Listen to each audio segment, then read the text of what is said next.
내 눈이 항상 여호와를 앙망함은 내 발을 그물에서 벗어나게 하실 것이미로다. 아멘. 네, 우리 지난주 말씀이 혹시 기억이 나실까요? 우리 지난주 말씀은 우리가 시편 1편의 말씀을 함께 나누었습니다. 우리 지난주 말씀 제목은 말씀으로 물들다 물들이다 라는 제목이었는데요. 우리가 언제나 성경은 우리들에게 무엇이 가장 중요하다라고 말하냐면 우리 인생에서 이 마음이 너무너무 중요하다라고 이야기를 합니다. 우리가 조금 복습을 해보자면요. 이 마음이 단순하지가 않다는 거예요. 너무너무 중요한데 문제는 단순하지가 않아서 그냥 좋다, 싫다만 있는 게 아니라 기쁨, 즐거움, 행복, 만족, 감사, 기대, 존경, 신뢰, 감동, 편안함, 슬픔, 외로움, 허전함, 공허함, 수치, 죄책감, 낙심, 고통, 분노, 그리움, 아쉬움, 쓸쓸함 여러 가지 것들이 굉장히 많았죠. 지난주 우리가 살펴봤을 때. 이 모든 마음들이 그런데 우리가 단순히 긍정적인 마음만 좋고 부정적인 마음들은 다 꾹꾹 눌러서 억누르고 억압하고 나오지 못하도록 참고 그렇게 살아야 하는가? 그렇지 않다는 거예요. 모든 감정을 하나님께서는 하나님 안에서 빚어가도록 하시기를 간절히 원하셨는데요. 그래서 우리들에게 주신 성경이 시편이었습니다. 시편에는 기쁜 날도 나오지만 슬픈 날도 나오고요. 시편에는 화나는 날도 나오고 억울한 날도 나옵니다. 여러 가지 감정들에 대해서 다루고 우리가 그것을 보면서 나의 이런 마음은 이렇게 빚어가면 되겠구나. 나의 이런 마음은 이렇게 물들어가면 되겠구나 라고 배울 수 있다는 것이죠. 우리가 첫 번째로 그래서 지난주에 살펴봤던 게 복 있는 사람은 이었습니다. 우리가 그때 말씀을 보니까요. 악행하지 말고 죄범하지 말고 오만하게 굴지 말고가 아니라 우리 뭐라 나와 있었죠? 혹시 기억하시나요? 악인들의 길을 쫓지 말고 죄인들의 길에 서지 말고 오만한 자리에 앉지 말고. 그러니까 마치 악행하지 마, 죄범하지 마, 오만하게 굴지 마가 아니라 악인들에게 영향받지 마, 죄인들에게 영향받지 마, 오만한 자들에게 영향받지 마 라고 말하면서 그 다음에 무엇을 말했나요? 여호와의 율법을 즐거워하는 자, 여호와의 율법을 주야로 묵상하는 자. 묵상하는 게 뭐예요? 계속 생각하는 자, 하나님 말씀을 생각하는 자가 복 있어 라고 가르쳤어요. 그렇기 때문에 우리들이 알 수 있는 건 뭐예요? 우리가 세상의 말과 악인의 풍조와 죄인들의 말과 그 모든 오만한 자들의 이야기에 귀 기울이고 매력적으로 보고 따라가는 것이 아니라 하나님 말씀으로 계속해서 나를 채우고 하나님 말씀을 즐거워하고 하나님 말씀으로 나를 물들여갈 때 우리들은 굉장히 그 참된 진리의 길로 걸어갈 수 있다라고 성경 말씀이 우리를 가르쳐 주었습니다. 자, 오늘은 그래서 우리가 함께 살펴볼 것이 주제가 걱정입니다. 이 걱정이 사실 끊이지를 않죠. 우리가 이 걱정을 함께 살펴봤으면 좋겠는데요. 혹시 이 앞에 보이는 사진이 어떤 것인지 혹시 아시나요? 네, 텐트죠. 혹시 나는 텐트를 쳐본 적이 있다 하시는 분 계십니까? 쳐본 적 있으십니까? 좋습니다. 있으세요? 네, 쳐본 적이 있으시군요. 텐트를 이렇게 캠핑을 가보셨거나 또는 좋아하시거나 이렇게 하시는 분들은 아시겠지만 이 텐트에서 제일 중요한 게 혹시 뭔지 혹시 아실까요? 맞아요. 뼈대. 그걸 폴대라고 부릅니다. 사실 저 안에 있는 뼈대, 폴대가 없으면 다른 것들은 그냥 천조각이죠. 이 폴대가 굉장히 중요해요. 저는 대학교를 신학대학교를 나왔어요. 신학대학교를 나왔는데 신학대학교는 이상한 훈련을 되게 많이 시킵니다. 무슨 훈련이냐? 이름하여 미랄 훈련이라는 게 있었습니다. 미랄 훈련 말만 들어도 뭔가 굉장히 쉽지 않습니다. 저희 학교가 가지고 있는 산이 있었어요. 가클산이라고. 산이 포천에 있는 가클산을 가지고 있는데 1년에 가장 여름에 8월 한 이맘때예요. 보통 이맘때 월화수 이런 식으로 해서 학생들을 다 1학년생들을 다 불러 모아서 등산을 시킵니다. 가클산 정상까지 등산시키고 거기 가클산 올라가서 풀 뽑고 길 다듬고 거기는 계단 다 저희가 만든 겁니다. 이렇게 다 이렇게 매년 가서 계속 다듬고 해서 뭔가 굉장히 왜 하나 거기 가서 산기도도 하고요. 한 산에 들어가서 이런 텐트를 쳐놓고 말씀을 읽기도 합니다. 저는 이제 참가자로도 가봤고 섬김이로도 가봤고 하여튼 굉장히 많이 갔어요. 네, 많이 갔는데 갈 때 왜 가냐면 이게 봉사의 정신. 그러니까 나만 아는 게 아니라 진짜 봉사 정신, 누군가를 위해 섬기는 미랄 정신을 몸으로 깨달아라 라고 하면서 일부러 고생시키는 거예요. 그 훈련을 받았었습니다. 근데 이게 가게 되면은요, 이 텐트를 가장 먼저 치라고 말해요. 텐트를 치고 이곳에서 2박 3일을 지낼 거야 이렇게 얘기를 해줍니다. 근데 항상 8월 이맘때 우리 여러분 월요일부터 금요일까지 이 시기에 뭐가 꼭 오냐면 비가 와요. 항상 태풍이 오는 시기에, 항상 태풍 오는 시기에 산사태가 일어날까 말까 하는 그 시기에 저희는 각할산에 올라가서 이 텐트를 쳤던 거죠. 이 텐트를 칠 때 제일 중요한 게 뭐냐면 폴대를 안 뽑히게 바닥에 잘 고정시키는 거였어요. 잘 고정시키면 그 텐트, 그 팀은 안전해요. 근데 이상한 데다가 대충 폴대를 세우면 어떻게 돼요? 무너져요. 그래서 지붕이 이렇게 막 주저앉는 팀들도 간혹 있었습니다. 우리가 이렇게 비가 아무리 억수로 쏟아져도요, 텐트가 무너지지 않을 수 있는 것은요, 이 폴대가 단단하게 세워질 때 그렇게 될 수 있었는데요. 우리가 이것처럼 우리들의 삶에도 수없이 많은 폭풍들이 찾아오지요. 한 장 넘겨주시면 진짜 우리가 맞닥뜨리는 4가지 폭풍에 대해서 4가지 D로 표현을 한대요. 우리 한국어로 같이 읽어볼까요? 시작.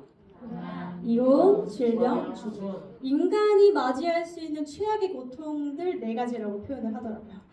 우리에게는 이렇게 계속해서 바람이 불어오고 폭풍이 불어오는 이 모든 어려움들을 겪게 되는데 우리들은 그때마다 뭐가 필요하냐면 우리들의 생에 든든한 폴대라는 녀석이 필요하다라는 거예요. 그래서 오늘 우리가 그 말씀에 해답을 한번 찾아봤으면 좋겠습니다. 오늘 말씀 굉장히 짧지요. 우리 다시 한 번만 같이 읽어볼까요? 시작. 내 눈이 항상 여호와를 앙망함은 아멘. 개역 개정 번역으로는 이렇게 기록하고 있어요. 내 눈이 항상 여호와를 바라봄은.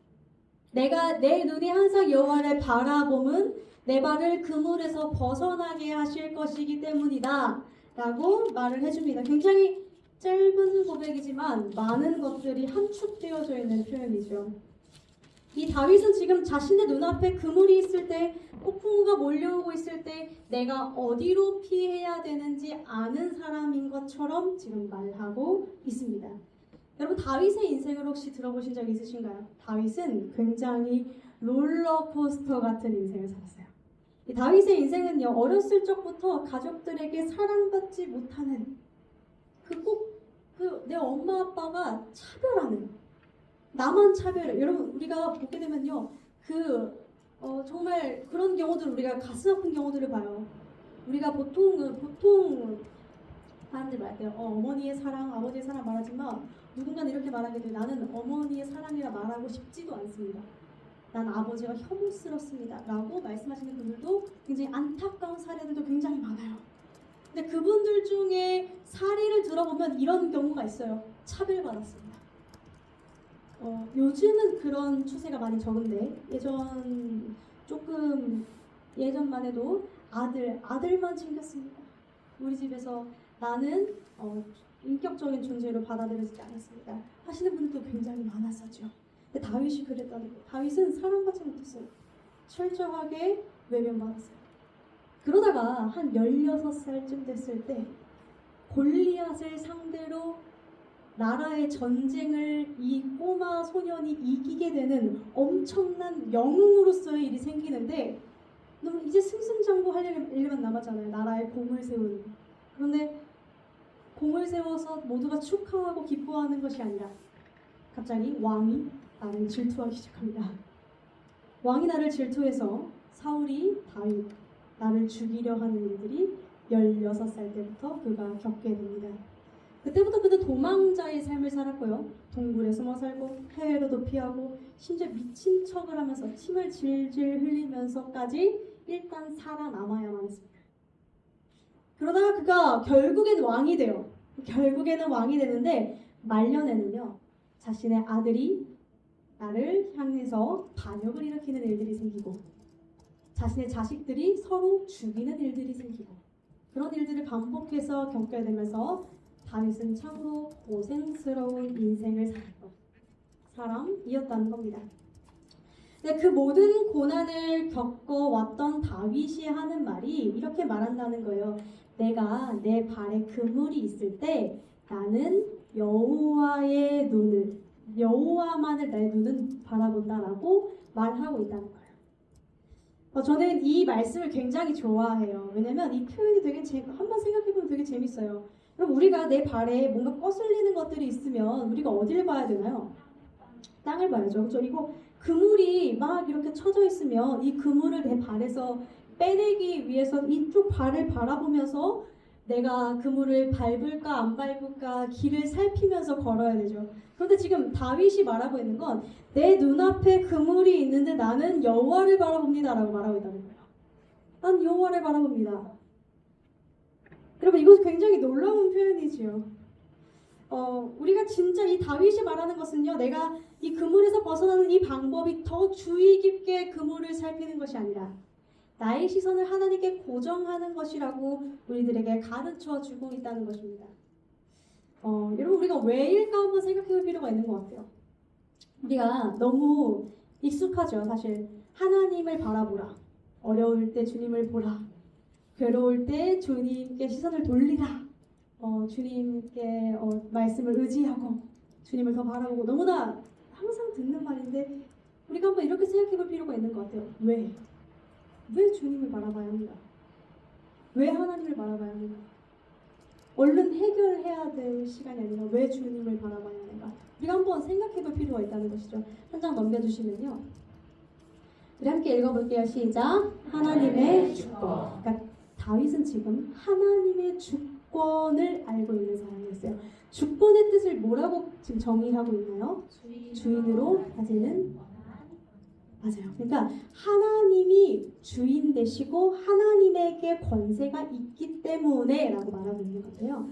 제가 그 이유를 좀 설명을 드릴게요. 제가 보통 노인주간보호센터에 금요일마다 제가 설교를 가는데, 설교를 가게 되면 그 전주 주일날에 했던 설교를 바탕으로 예화를 맛있게 넣어서 어르신들이 좋아할 만한 예화를 쓱쓱쓱쓱 넣어서 설교를 합니다. 그리고 지난주가 시편 1편이었고 물들이다였으니까 어르신들이 봉숭아물 들이는 거 되게 좋아하세요. 그래서 이 봉숭아물 들이듯이 이렇게 하면서 그 사진을 막 보여주면서 어르신들 이거 뭔지 아시죠? 하면서 했어요. 하면서 결국 주제가 하나님으로 내 마음을 채울 때 우리 안에는 언제나 기쁨과 감사와 행복이 충만합니다 라고 다 같이 너무 기쁘게 예배를 끝냈어요. 그런데 그 자리에 계시던 한 선생님이 계셨는데요. 그 선생님은 교회를 다니지 않는 선생님이셨어요. 근데 그 선생님이 엄청 밝으세요. 엄청 쾌활하시고 하시는데 이렇게 나오더니 하나님 말씀을 묵상. 오늘 주제는 묵상이었죠. 그래서 저에게 이제 얘기를 해주셨어요. 묵상. 근데 있잖아요, 선생님 제가 요즘 생각이 좀 많아요.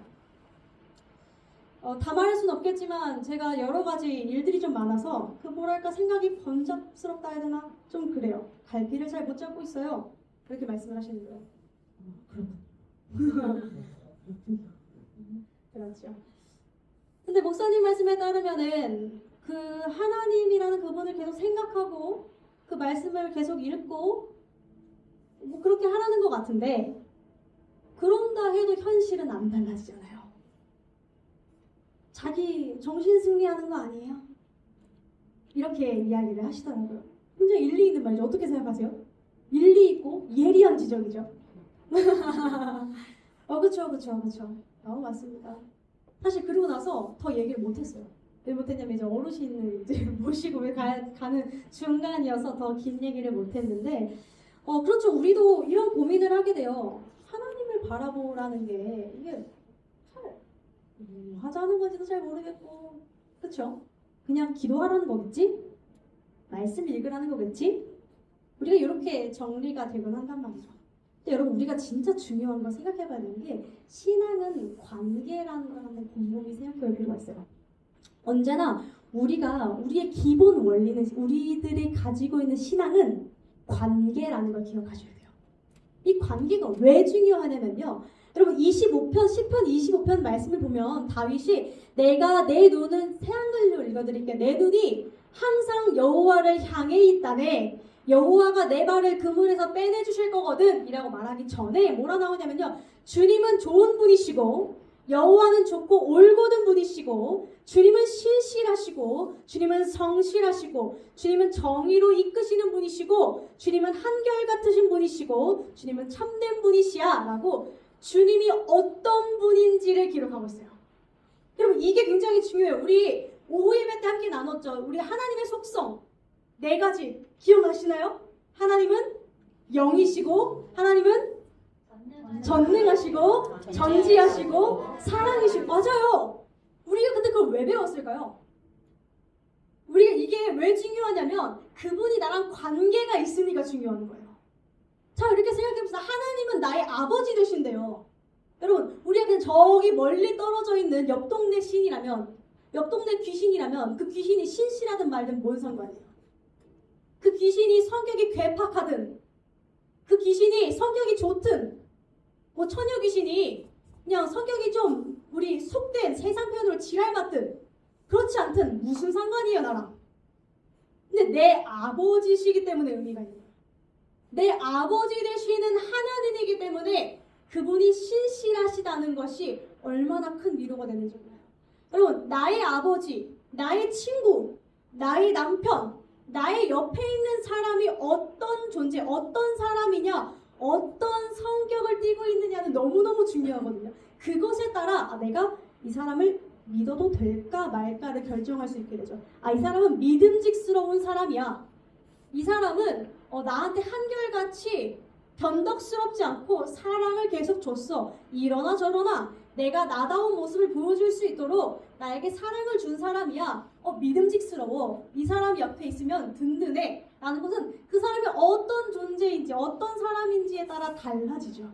우리가 이것처럼 하나님께서는요. 나의 아버지 되시는 그분이 성경에 보게 되면 구약의 모든 것들을 약속하신 그분이 신약에서 모든 걸 이루세요. 이게 왜 중요할까요? 창세기에서 하나님이 말씀하시자마자 그것이 다 이루어져요. 그게 왜 중요할까요? 그게 나랑 무슨 상관일까요? 말씀하신 대로 이루시는 분 하나님, 약속하신 것을 반드시 지키시는 분, 또 우리의 작은 기도를 들으시는 분. 이 모든 것들이 중요한 이유는 그게 내 아버지이기 때문에 중요한 거예요. 옆집 아빠면 안 중요하죠. 옆집 아빠가 성격이 좋든 말든 나랑 무슨 상관이에요? 내 아빠니까 중요한 거예요. 다윗은 지금 이 사실을 알고 있어요. 내 아빠, 내 아버지 하나님이 어떤 분이신지를 그는 알고 있다고요. 우리가 걱정에 휩싸일 때 우리를 걱정으로 이끌어낼 수 있는 거는요. 계속 자기 세뇌가 아니에요. 내 아빠가 어떤 분인지를 알 때 그분이 그렇다면 이유가 있구나라고 하는 거예요. 제가 한번 이런 예를 들어드린 적이 있어요. 저는 병윤 형제님을 7살이 아니 8살 때부터 봤어요. 8살 때부터 알았는데 그럼 지금 벌써 못해도 20년은 지났죠. 20년이 지났는데 저는 20년 동안 병윤 형제님을 봐왔기 때문에 대략적인 성격을 알아요. 그래서 갑자기 병윤 형제님이 예배드리다가 갑자기 소리를 지른다면 저는 병윤 형제님이 미쳤다고 하지 않고 무슨 일이야? 를 물어볼 거예요. 왜 그럴까요?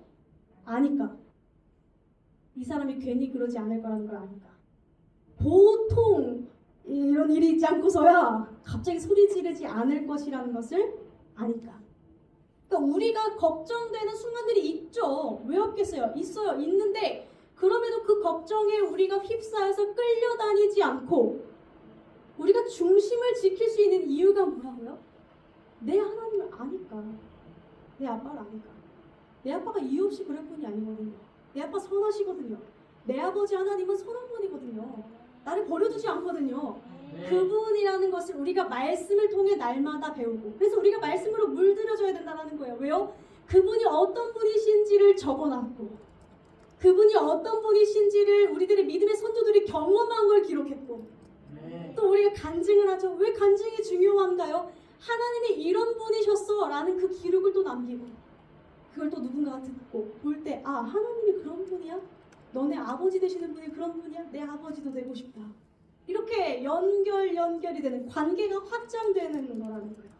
그렇기 때문에 우리들은요 자기 합리화가 아니에요. 믿을만 하니까 믿는 거죠. 그분이 믿을만 하니까 믿는 거예요. 자기 확신도 아니에요. 믿어야 돼. 하나님을 믿어야 돼. 아니에요. 그분이 믿을만 하니까 믿어지는 거예요. 말씀을 읽으면 읽을수록 더 믿어지는 거예요. 그분이 어떤 분인지를 아니까요. 기도를 하면 할수록 응답을 주시면 주실수록 때로는 주님이 예스라는 응답을 하실 수도 있겠죠. 그 주님이 내 기도를 들으시는구나.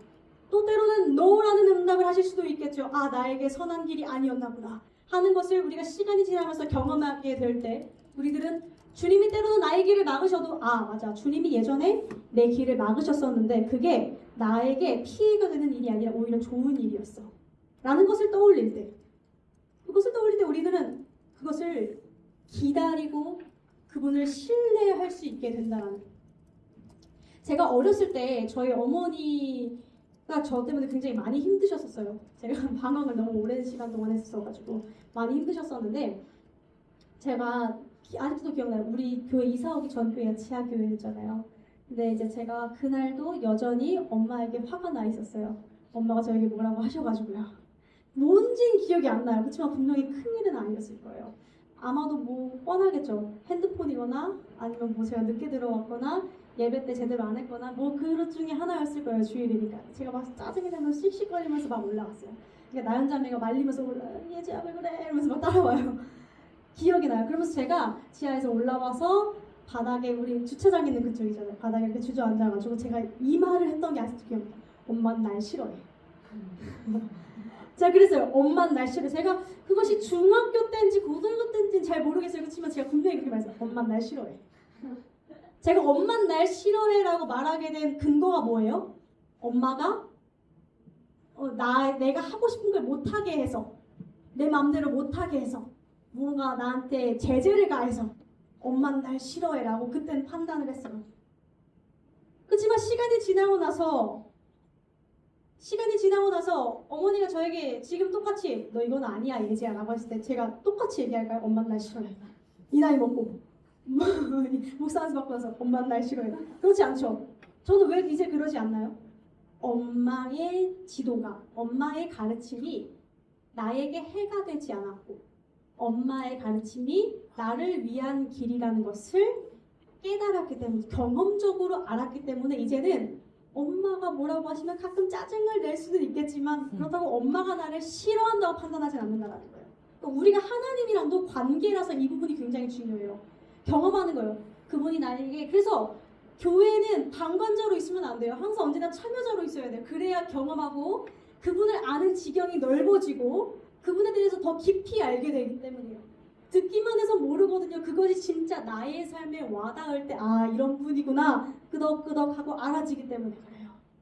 여러분 그렇기 때문에 다윗은요 지금 말 그대로 그 인생의 롤러코스터 같은 시간을 보내면서 하나님이 어떤 분인지를 너무나 잘 알았던 거예요.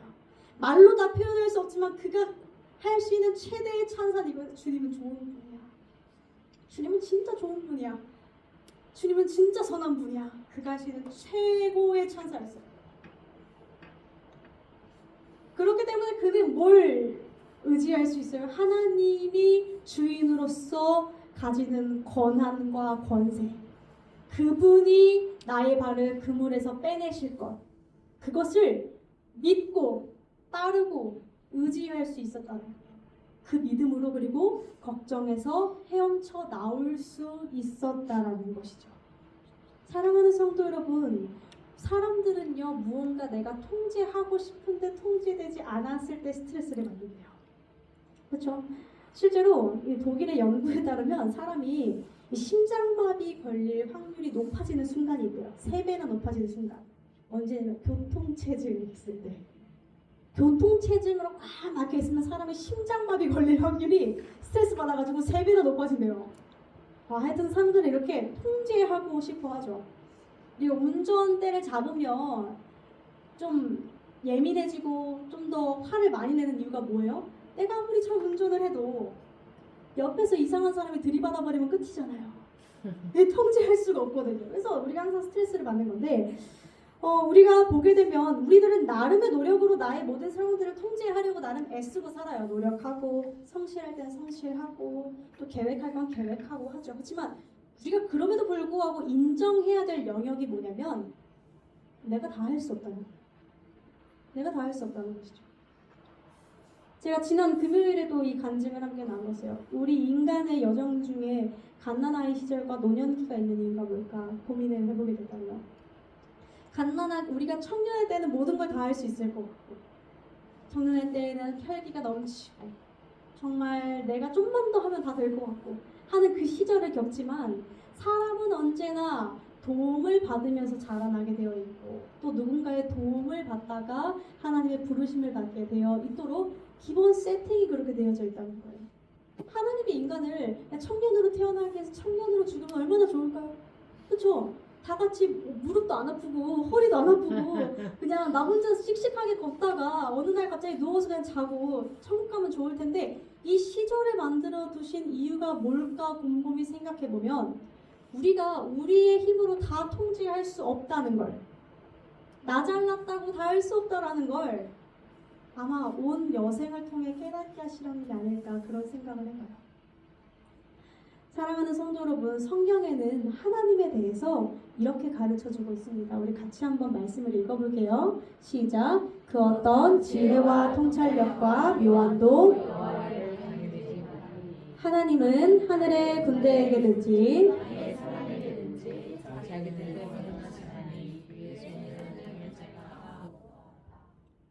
주의 명령이 아니면 누가 이것을 능히 망하며 화와 복이 지존자의 입으로부터 나오지 아니하느냐.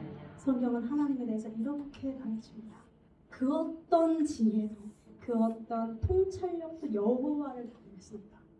그리고 하나님은 하늘의 군대도 땅의 사람이든 하나님 뜻대로 행하시니 그 손에 금할 자가 없다. 주의 명령이 아니면 누가 이것을 할 수 있겠느냐. 화와 복이 주님의 하나님의 입으로부터 나오지 아니하느냐. 이렇게 가르친다는 것입니다.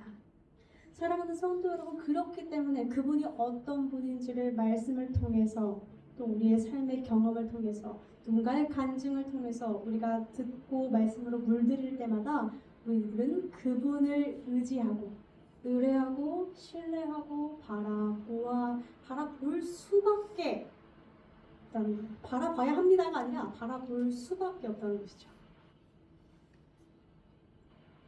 이런 이야기를 하나 나눠드리려고 해요.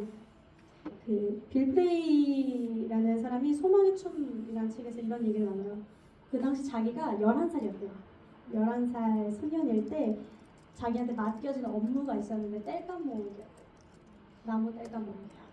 근데 하루는 이 커다란 나무 그루터기가 있어가지고 그걸 파내려고 막 이렇게 애쓰고 있었던 거죠. 근데 너무 크니까 11살 꼬맹이가 하기에는 쉽지 않았던 것 같아요. 계속 그루터기랑 이거 언제 어떡하냐 하면서 하고 있는데 아버지가 와가지고 이렇게 말씀하시는 거예요. 딱 보니까 내가 뭐가 문제인지 알 것 같아. 이렇게 말씀을 하시는 거죠. 그러면서 이렇게 말씀을 하시더라는 거예요. 너는 지금 너의 힘을 다 안 쓰고 있어. 얘가 미칠 것 같은 거예요. 나 지금 하루 종일 이 나무 그루터기랑 씨름했는데 뭔 소리냐. 나 지금 이거 되게 열심히 하고 있는데 이게 무슨 말입니까? 그랬더니 아니 너는 너의 힘을 다 안 쓰고 있어. 그랬더니 그 11살 소년이 물어볼 때 무슨 뜻입니까? 그랬지. 그러니까 아버지가 이렇게 말씀하시는 거예요. 너는 아직 나한테 도움을 요청하지 않았잖아. 여러분, 우리가 우리들의 걱정과 염려와 우리들의 상황을 다루는 일은 이 나무 그루터기를 뽑는 일과도 같습니다. 우리가 가지고 있는 걱정의 일부는 뿌리가 깊어요. 아주 깊어요. 현실이 너무나도 깊어서 이건 못 뽑겠는데 싶은 순간들도 우리들은 걸어 있을 겁니다. 그렇지만 우리가 기억해야 될 것은 그것을 나 혼자 뽑을 일이 아니라는 것이죠. 우리가 해야 할 일은 나의 아버지 되시는 그분께 기꺼이 그분의 힘을 빌려주시는 그분께 우리가 함께 나아가서 주님 도와주십시오. 내가 해보긴 해봤는데 안 됩니다. 좀 도와주십시오. 이 한마디 하는 것이 우리가 할 수 있는 유일한 길이라는 겁니다. 한 장 넘겨주시면 우리 마지막으로 같이 읽을게요. 시작. 친구 대신 그리스도를 보다. 성경에는 또 우리 하나님을요 우리의 친구 되신 분이라고 이야기를 합니다. 여러분 이것도 참으로 은혜인 것 같아요. 저는 애플의 CEO 팀 쿡이라는 이 사람이요 본인과 딱 1시간 커피 마시는 이 시간 티타임 시간을 경매에 올렸대요. 낙찰가가 얼마였다고요? 딱 1시간 티타임 가지는 이 시간이 얼마라고요? 2억 원. 여러분 그럼 만유의 주제이시고 전지하시고 전능하시고 영이시고 사랑이신 그분의 1시간은 근데 그분은 우리들에게 자신의 시간을 파는 분이 아니세요. 그저 우리와의 우정을 기뻐하시죠. 우리 마음을 기뻐하시고 그 대화를 자체를 기뻐하시는 분이십니다. 그 친구 되시는 그분께 혼자 싸매지 않고 가감없이 나아가게 되기를 소망합니다. 그때부터 그분이 책임지셔야 됩니다. 기도합니다.